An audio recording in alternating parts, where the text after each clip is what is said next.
Initial Thoughts is a spoiler-free movie review series. All opinions are my own. Hi everyone, welcome back to Initial Thoughts, a series in which we talk about films as and when they're released. Today's film we're talking about is The Matrix Resurrection, the long-awaited sequel to the original trilogy released in the early 2000s, and is directed by Lana Wichowski and stars again Keanu Reeves, Carrie-Anne Moss, and introduces some new characters played by Yahya Abdul-Mateen. You've got Jessica Henwick, and you have Neil Patrick Harris.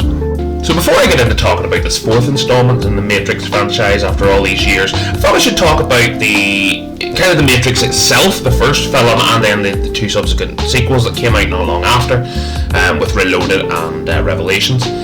So The Matrix in 1999 was a film that I actually didn't see until probably about 2010, 2011. I was way late to the party with The Matrix.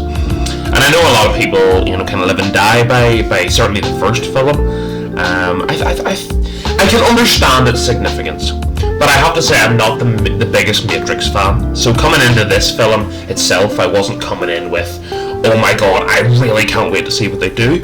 It was more intrigue than it was love for the franchise, and that probably leads down to the two subsequent sequels, Reloaded and Revelations, because they're not good.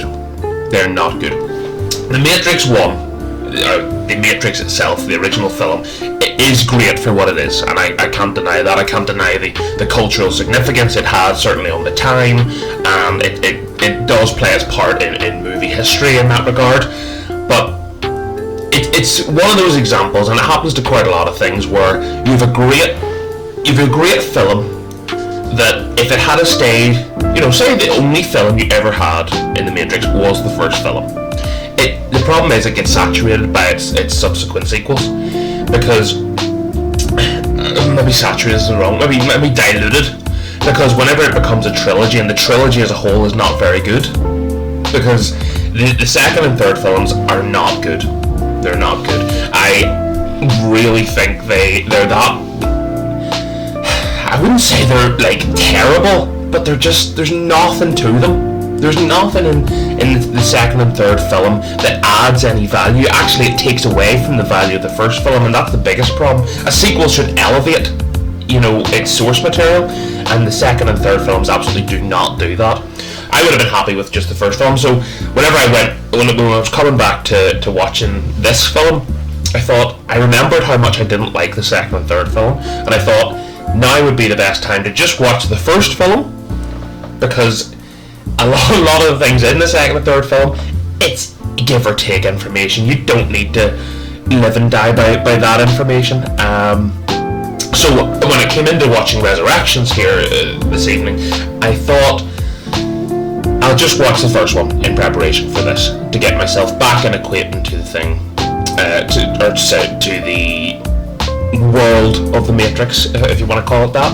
But now as we come on to talking about the Matrix Resurrections, I have to say, first of all, I don't think this ever needed to be made, if I'm honest. No matter what the quality is of the film, and we'll be talking about that in the coming minutes, but this film, there was nobody, maybe around 2005, 2006, people are going, oh, I'd love another Matrix film, just to kind of wipe from their memories the second and third film. But as we get, we're over 20 years past the first film, and I think is hype the right word? I think it's died down a little bit. Don't get me wrong, I'm still a big fan of Keanu Reeves, and actually I want to talk a little bit about Carrie-Anne Moss here. Obviously he plays Trinity in this and played Trinity in the original trilogy. Carrie-Anne Moss is pretty good, just in general. I think the thing I've seen her most recently in, she was in the Marvel Netflix shows, Daredevil, Jessica Jones, Luke Cage, and Iron Fist. I think she appeared in a lot of them as, what's her character name?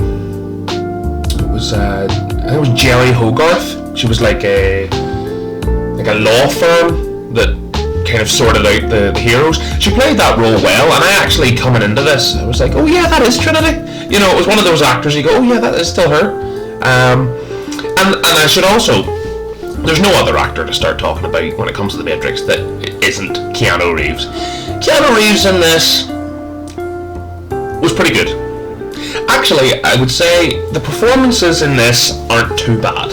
I think where this film really falls down, and I kind of want to get into a pros and cons list for this film, because it has some good points and it has a good amount of bad points too, I'll be honest. You probably would have seen some reviews already, and people are it seems to be very Marmite. People think this is a brilliant and worthy sequel, and people think this is also a complete waste of over 2 hours. And I mean, we're talking a 2.5 hour film here, so it's a lot of time to invest in something that, you know, it has to grip you straight away. But I'll stay on talking about Keanu Reeves first, because Keanu Reeves obviously recently, and I mean, I'm a big John Wick fan, and there is that kind of I mean, Keanu Reeves, he's quite a typecast character, not to the level of someone like Ryan Reynolds or The Rock or someone like that where they're the same person in everything. Keanu Reeves, I wouldn't say is that level, but a lot of what he brings to The Matrix is a lot of what he brings to the John Wick role. You know, that kind of softly spoken but intimidating character. Certainly more in John Wick than he would be in The Matrix. He's pretty good in this, I would say. But as is Carrie-Anne Moss, Yahya Abdul-Mateen II, I hope I'm saying that name right. I do like him.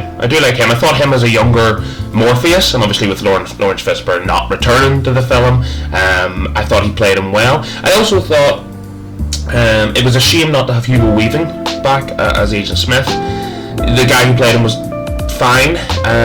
One performance I do want to mention is Neil Patrick Harris. Neil Patrick Harris, I mean, you know, the guy from How I Met Your Mother, actually was probably the most engaging character in this. He was a surprise for me, because when you see the trailers, and I'm not going to spoil anything of course, but when you see the trailers, he's not someone that you feel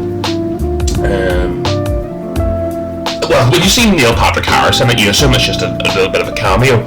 You know, the only other movie I've really seen him in that I thought he was pretty good in was Gone Girl a few years ago with Ben Affleck and Rosamund Pike, and I thought for his role in that he was pretty good, but I actually think he's better in this. And I think if you were to pin me down and say which performance was the best of all the actors and all the characters, his character was probably the best for me. I haven't really heard any other review. I don't know if people are echoing that, but yes, I thought he was certainly something to it. But let's talk about the real, you know, I'll stick with the good for now, and then I'll finish and we'll talk about the bad stuff, because that's probably going to go longer. The other good things I would say is the last 45 minutes, kind of the third act of this film, is pretty good.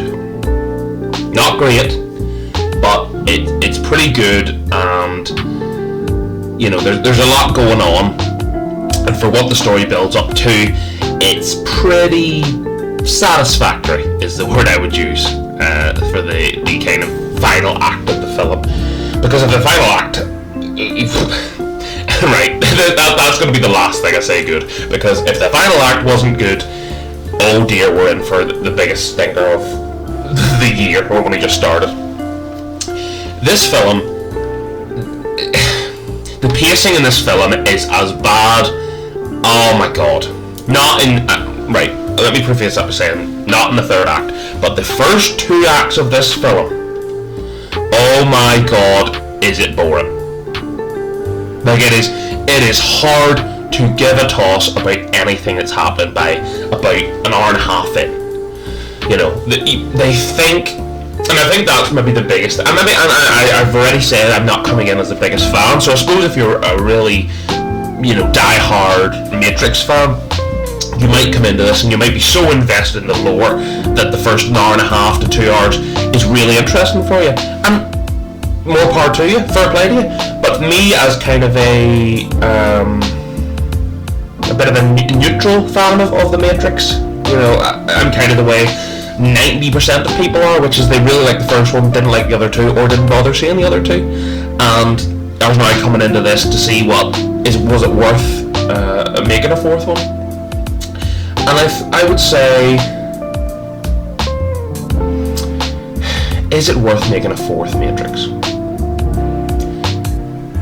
Yes.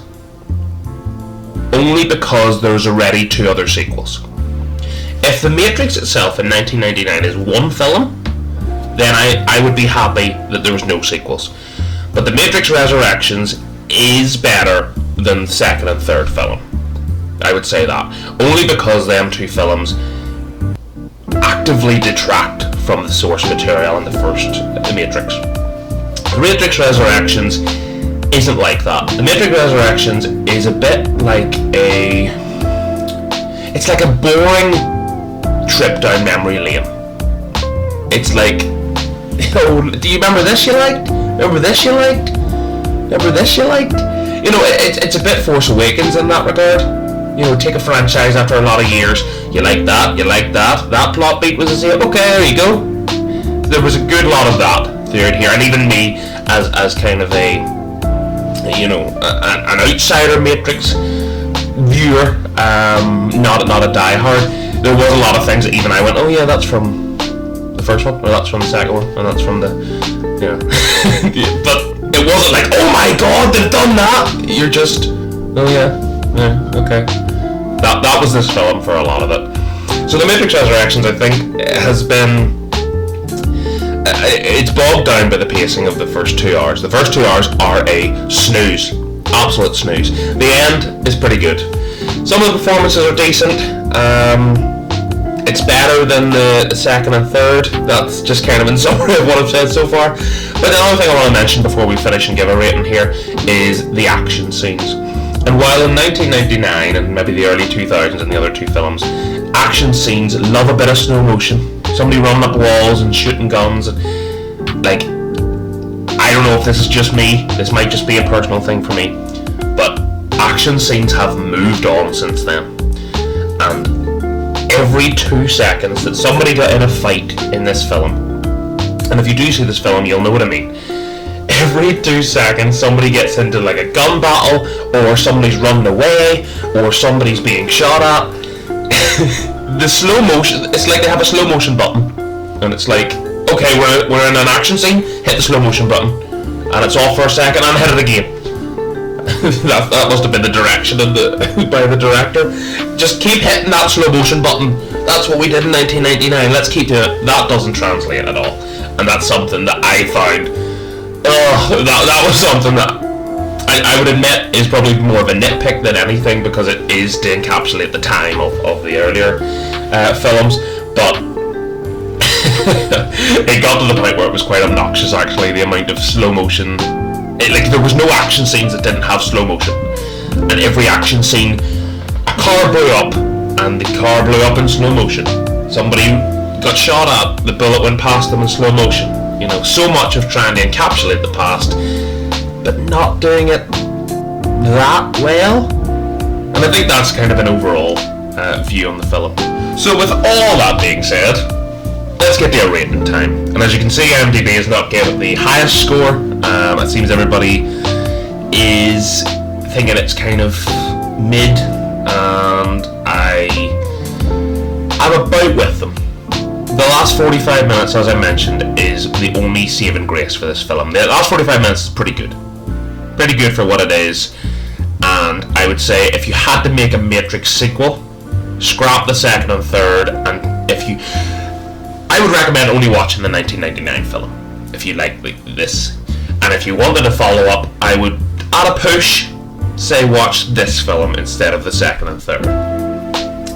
But this could have been so much better. And I think the opportunity they had here, you know, there's 20 years of source material, there's 20 years of hype from certainly a lot of dedicated fans. I think it's a bit of a wasted opportunity, and I think that's maybe the biggest shame coming out of The Matrix Resurrections. So anyway, IMDb's gave it that. I am giving it a 6 out of 10.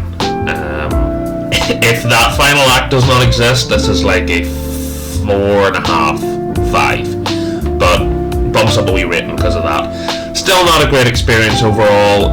The first hour and a half is a real slog, and I would say give it a go. Give it a go. If you're a big Matrix fan, give it a go. If you're not, I don't know that you would fully enjoy this, as I have not. And yeah, that's probably where we are with the Matrix Resurrections. I would like to be starting 2022 on in a brighter note, I'll be honest, guys. But I do hope you've enjoyed the video overall. As you can see, I've not really talked about it until now. Since we've started the video, I thought I would get into the review first and chat a wee bit about the channel after. You will now see on the channel 5 of the Best is now, the first episode of that is up, and that's now the monthly series that started. So if you get a chance, go and give that a watch. I'd be very appreciative if you did that.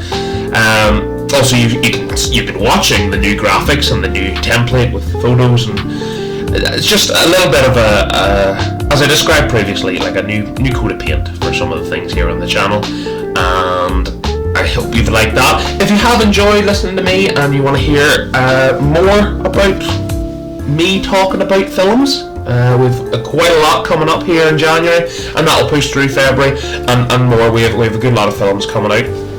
Fingers crossed the cinemas stay open, of course. But yes, that's where we are.